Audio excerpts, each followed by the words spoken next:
Ձապաթաղ գյուղում կատարված սարսափելի հանցագործությունը շարունակում է ցնցված պահել հասարակությանը։ 3 տարեկան Տիգրան Հովհաննեսովի սպանության գործով ձերբակալված հայրը դատարանի որոշմամբ կալանավորվել է 2 ամսով։ Քննչական կոմիտեն տեղեկացնում է, 3-ամյա երեխայի առերևույթ սպանություն կատարած անձը կալանավորվեց։ Մանրամասները սարսափեցնող են։ Ներքին գործերի նախարար Արփինե Սարգսյանը հայտարարել էր, որ ըստ նախնական տվյալների փոքրիկ Տիգրանին խեղդամահ է արել հենց իր հայրը։ Նախաքննության վարկածով փոքրիկ Տիգրանն ու իր եղբայրը դուրս են եկել տնից դրսում հանդիպել իրենց հորը։ Այդ պահից սկսվել է ամենասարսափելի սցենարը։ Ըստ նախնական տեղեկությունների, հայրը խեղդամահ է արել տղային ընտանեկան որոշ հարցերի շուրջ առաջացած կոնֆլիկտի ֆոնին։ Սա միայն սկիզբն էր։ Դեպքից հետո նա իր գործողությունները թաքցնելու նպատակով մի քանի անգամ փոխել է երեխայի դիակի գտնվելու վայրը, ինչը խոչընդոտել է փրկարարների և ոստիկանության որոնողական աշխատանքները։ Հատկանշական է, որ ոստիկանությունն առաջին իսկ օրվանից դիտարկել է հոր համբավը որպես հնարավոր հանցագործի,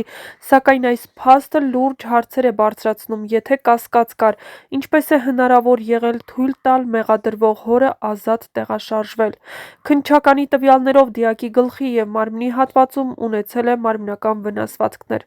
Մահը վրա է հասել խեղդամահ լինելու հետևանքով։ Կասկածյալը ձերբակալվել է սպանության կասկածանքով։ Դեպքը որակվել է Հայաստանի Հանրապետության քրեական օրենսգրքի 155-րդ հոդվածով ծանր հանգամանքներով սպանություն։ Տիգրանին որոնում էին 6 օր։ Պետական բոլոր ծառայությունները ներգրավված էին՝ փրկարարական ուժեր, պարեկներ, ոստիկանություն, կամավորներ։ Նոյեմբերի 2-ին փոքրիկի դին հայտնաբերվեց Ձապաթաղ գյուղին հարակից տարածքում, Ջիլ գյուղի ցուցանակի մոտ, ընդամենը 60 մետր հեռավորության վրա դաշտամիջյան հատվածում։ Այս հանգամանքը ևս մեկ անգամ մեծացնում է հասարակության արդարացի հարցադրումները։ Եթե դին այդքան մոտ էր, ինչպես էր նրան հնարավոր չգտնել այսքան օրեր շարունակ։ 3-ամյա Տիգրանի սպանությունը կտրեց հայկական իրականության ամենազգայուն լարը։ Թույլ տրվեց արդյոք հանցագործին խուսափել վերահսկողությունից, որտեղ էր պետությունը այս 6 օրերին, ինչպես կարող էր հայրը սպանել իր երեխային և օրեր շարունակ խաբել ողջ համայնքին։ Սա միայն քրեական պատմություն չէ,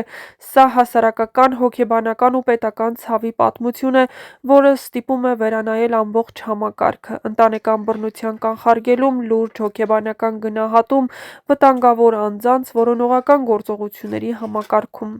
Այսօր Հայաստանը ողբում է։ Փոքրիկ Տիգրանը ոչ միայն մի ընտանիքի կորուստ է, այլ ամբողջ ժողովրդի սիրտը կրծող ցավ։ Գործի մանրամասները դեռ բացահայտման փուլում են, քննությունը շարունակվում է, հասարակությունն ակնկալում է լիարժեք, թափանցիկ բացատրություններ, պատասխանատվություն ոչ միայն մեղադրյալի, այլ նաև համակարգային բացերի համար։ Տիգրանն այլևս չկա, բայց հանրությունը պահանջում է, որ նրա մահը դառնա արթնացման ու արդարության փորձաքար։ Ձապաթաղում անհետացած 3-ամյա Տիգրանի գործով նոր մանրամասները շարունակվում են դուրս գալ։ Քննիչները հաստատում են, որ հսկայական որոնողական աշխատանքներից հետո հայտնաբերված փոքրիկի մարմնի արտաքին զննության ժամանակ մարմնի և գլխի շրջանում հայտնաբերվել են վնասվածքներ։ Դրանք այս պահին ուսումնասիրվող ամենակարևոր ապացույցներից են, որոնք կարող են ամբողջովին փոխել դեպքի վերաբերյալ պատկերացումները։ Քննչական կոմիտեն հայտնում է, որ նշանակվել է դատաբժշկական փորձաքննություն, որի արդյունքները պետք է հստակեցնեն ինչ պայմաններում են առաջացել վնասվածքները, դրանք մահվանից առաջվա թե հետո են և արդյոք դրանք ունեն բռնության հստակ բնույթ։ Ըստ պաշտոնական հաղորդագրության, մեկ անձի նկատմամբ հարուցվել է հանրային քրեական հետապնդում Հայաստանի Հանրապետության քրեական օրենսգրքի 155-րդ հոդվածի 2-րդ մասի 3-րդ, 5-րդ և 9-րդ կետերով։ Այս հոդվածը վերաբերում է սպանությանը ծանրացուցիչ հանգամանքներում, ինչը վկայում է, որ քննիչները դեպքը դիտարկում են առավելագույն խստությամբ։ Նշված անձը արդեն ձերբակալված է և նրա մասնակցությունը դեպքին քննության հիմնական առանցքում է։ Այս փուլում քննությունը շարունակում է հաստատել և ամրապնդել այն վարկածը, որ տեղի ունեցածը պատահական բացակայություն կամ դժբախտ պատահար չի եղել։ Փաստերն ինքնին վկայում են կանխամտածված գործողության կամ առնվազն դիտավորության տարրի մասին։ Միևնույն ժամանակ, իրավապահները շարունակում են ստուգել բոլոր այն վարկածները, այդ թվում հնարավոր մասնակիցների, ընտանիքի անդամների տեղեկացվածության, դեպքի հետահայաց զարգացումների մասին։ Այս ողբերգական պատմության ամենածանր հատվածը ոչ միայն երեխայի կորուստն է, այլ նաև այն գիտակցությունը, որ փոքրիկը կարող է զոհ դառնալ ընտանիքի միջավայրում ծնված կոնֆլիկտի կամ հոգեկան անկայունության։